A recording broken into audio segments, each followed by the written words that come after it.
What is up, everybody? It's your boy, Dr. Marv. I know I have not been posting lately, and it's because college is hard.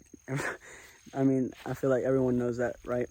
But yeah, it's been a lot of work lately, and maybe at the end of this video, I'll show you my schedule. It's probably messy because I don't write nice or neat, but yeah, guys. But in this video, I want to let you see my informative speech that I gave last Thursday, so y'all can see me embarrass myself there. It went pretty well, I guess. I think, I don't know, the teacher has still not graded it, but hopefully I will have the grade maybe by this weekend or by next week, hopefully, because if I make an A, then that means I don't have to take the third test, which is on next Tuesday. So hopefully I know by then, so I don't have to take that test. And then I will also have to take and record the persuasive speech, which is November 2nd or 4th, depending on if I can go on the 2nd, then I'll go on the 2nd, or if not, then I'll go on the 4th. So we will be doing that. Stay tuned for that video. But in this video, I want to show you, as I said, my informative speech. I hope you enjoy it. I hope you like it. I know I am not a great speaker. I get nervous just like anyone else would. A lot of people are nervous about public speaking, but this is my informative speech.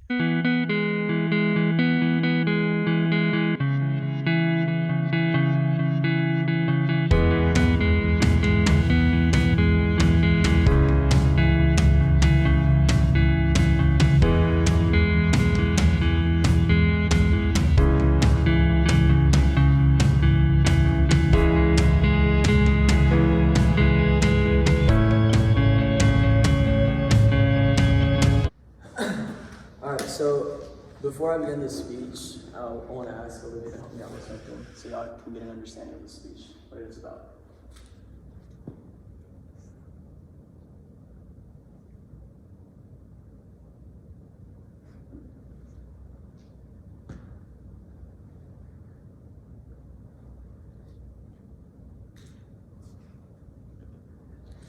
All right, so with the show of hands, how many of y'all actually understood what was going on or what we were doing?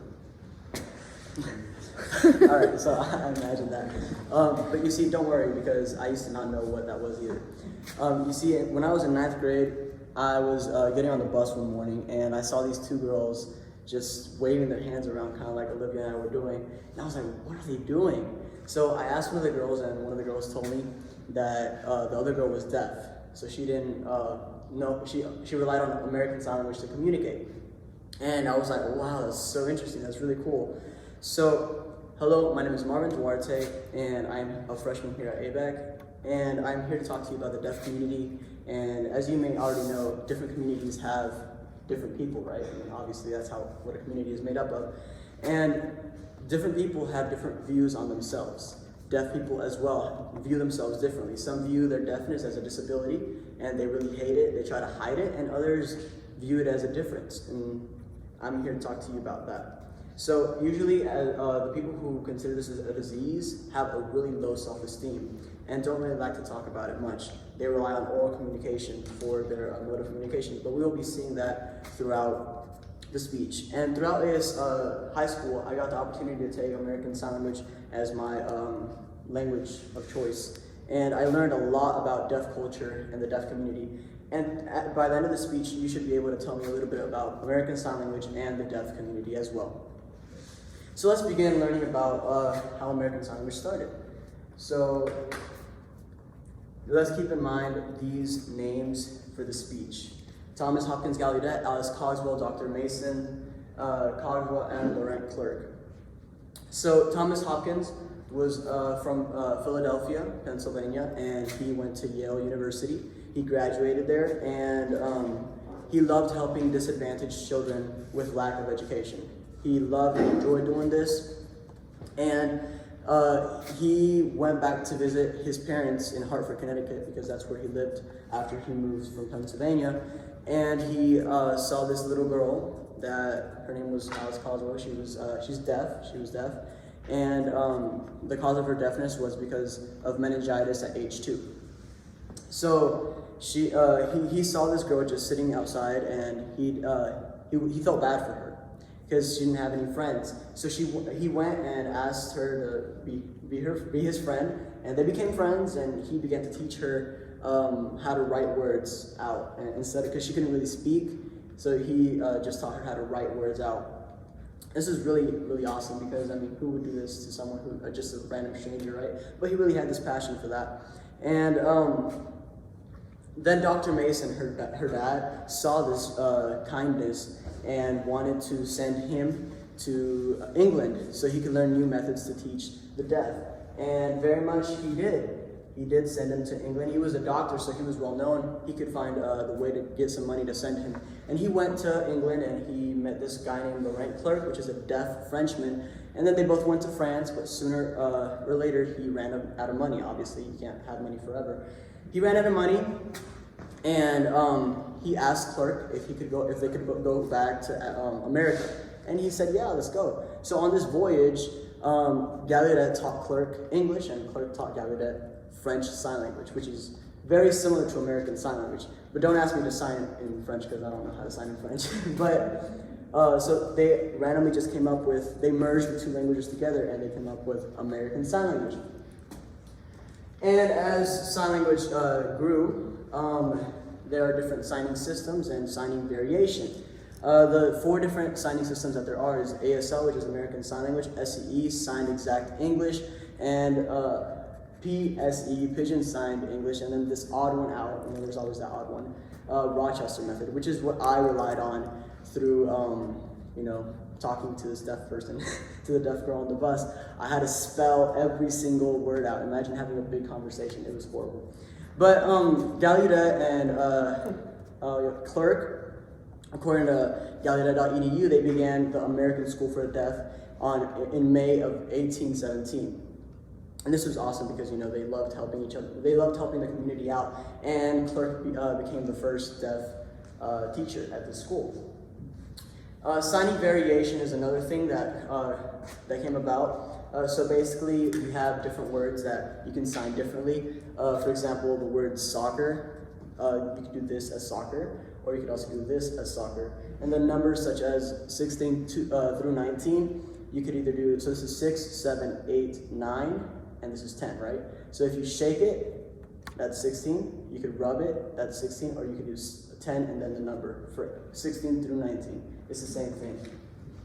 So that's signing variation. However, not all deaf people use sign language. Literally deaf people do not rely on sign language for their modes of communication. They try to hide it. How do they do this? By using hearing aids. So hearing aids, the only thing they do is amplify sound. They do not cure your deafness.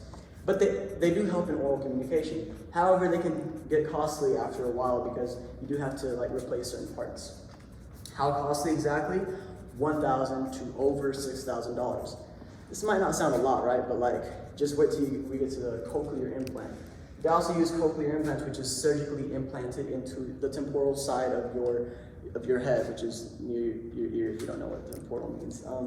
But they surgically implant, they literally drill your head, and they put the cochlear implant there so you could hear. But you don't really hear normally, obviously. It's electrical impulses, so you hear like a robot, which I don't know if it sounds cool to you.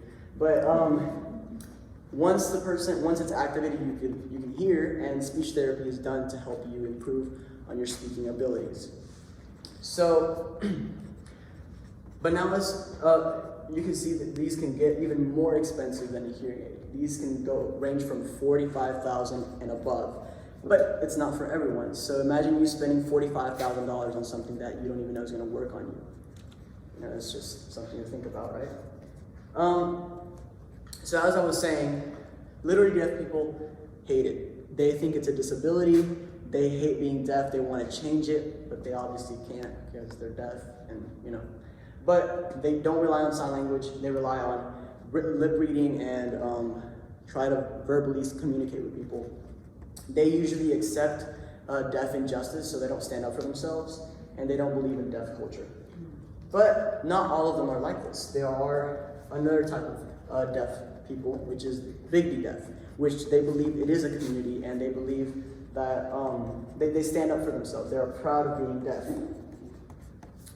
They have deaf pride. They rely on sign language for their mode of communication. They believe in deaf culture. However, they do get annoyed sometimes when hearing people are ignorant. You know, I mean, sometimes they ask, "Oh, can you drive?"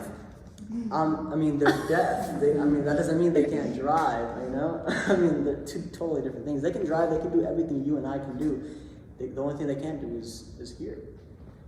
And a couple of examples of deaf self-advocacy is the DPN, which I'm probably sure you haven't heard of, Deaf President Now, and the Unity for Gallaudet. So the Deaf President Now, I don't know if you could recognize that banner right there. Does anyone recognize it? That banner? Yes? Well, it's what Martin Luther King Jr. used in the Civil Rights Movement. So this was very effective in the outcome of their protest. They wanted a deaf president, and they got it because, you know, they stood up for themselves. And, you know, Unity for Gallaudet was another one. They already had a deaf president, but 18 years later, they were going to re-elect another president, but the president that they were going to elect wasn't considered deaf enough to the deaf community. So now that we've talked about all these things, we've talked about how American Sign Language started, we've talked about who uses it and who doesn't use it, I really hope you learned about these different things and you now can tell me a little bit about how it started from all the way from Gallaudet to people who don't use sign language as their modes of communication, and people who do, and they stand up for themselves and really enjoy sign language and consider themselves a community. Thank you for listening. Alrighty guys, I hope you liked the speech. I know I probably stuttered, or I don't know, but tell me in the comment section down below what you thought about the speech, if you found it useful or if you thought it was an interesting topic. Please let me know in the comment section down below. I'm sorry I'm squinching my eyes. It is very sunny outside. I like recording outside though because, you know, it's nature and it looks beautiful. But anyways guys, keep striving for big things. If you have dreams in life, go for them. And soon I will reveal to y'all a big surprise. It was humongous for me, and I will also be. I have a lot of surprises for y'all coming up. So please stay tuned for those surprises. And as I always say, you can do anything you want. You can be anyone you want to be, and you can do anything you put your mind to. You just gotta work for it. Work hard, work smart, and work smart, not hard. You know, because it is what it is. But yeah guys, anyways, I hope you have a great rest of your day. I hope you enjoyed this video, and share, like, subscribe, turn on the post notification, and I'll see you next time. It's Dr. Marvin, out.